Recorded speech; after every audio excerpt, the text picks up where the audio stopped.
Papers ready? Yes sir, ये लीजिए। ये सब चल क्या रहा है? वो रूम इन्होंने मेरे कहने पे ही खरीदा है। मैंने इन्हें पैसे दिए थे। बहुत साल पहले म्यूचुअल फंड में इन्वेस्ट किया था। यही रूम ये लोग मुझे बेचेंगे, जिनके पैसे मैं ऑलरेडी दे चुका हूँ। मैंने और सूर्य ने कल रात को ये जुगाड़ लगाया था। अब तू जो चाहती थी वही होगा।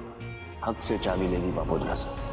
दिलीप को उसके घर से बापोद्रा ने बाहर निकाल दिया है। अपने घर से निकाल देने के बाद दिलीप के पास ऐसी कोई जगह नहीं थी जहां वो जाकर रह सके। इसलिए जब तक दिलीप को उसके घर की चाबी नहीं मिल जाता तो पुष्पा ने अपने घर में रहने की परमिशन दे दिया बापोद्रा के खिलाफ जाकर दिलीप को। दिलीप अपने बच्चों के साथ रह रहा है। भले ही पुष्पा ने दिलीप को मजबूरी में अपने घर में रखा हो, लेकिन राजी बहुत खुश है कि उसके पापा उसके साथ रह रहे हैं। बापोद्रा ने दिलीप को पुष्पा के घर से भी उसे निकालने के लिए बोला, लेकिन एक पिता की हैसियत से कोई कानून अपने बच्चों के साथ रहने से एक पिता को रोक नहीं सकता है। पूरी तरह से दिलीप को चौल से बाहर निकालना चाहता था, जो वो कर नहीं पाया। दिलीप पुष्पा को लेकर वहां जाता है जहां उसने अपने नाम का नेम प्लेट बनाने के लिए कहा था। दिलीप पुष्पा को लेकर वहां जाता है जहां उसने अपने नाम का नेम प्लेट बनाने के लिए बोला था। पुष्पा ने जब दिलीप के नाम का नेम प्लेट देखा तो उसने दिलीप से पूछा कि ये नेम प्लेट तू कहाँ लगाएगा? बापोद्रा ने तो तुझे रूम से निकाल दिया है। तो दिलीप ने बोला कि अपने रूम के बाहर ही लगाऊंगा जहाँ मैं रहता था। दिलीप ने बापोद्रा के प्लान का तोड़ निकाल लिया है। अब दिलीप पुष्पा के साथ मिलकर बापोद्रा के प्लान का मुंह तोड़ जवाब देगा और बापोद्रा को ना चाहते हुए भी दिलीप के रूम की चाबी देना पड़ेगा।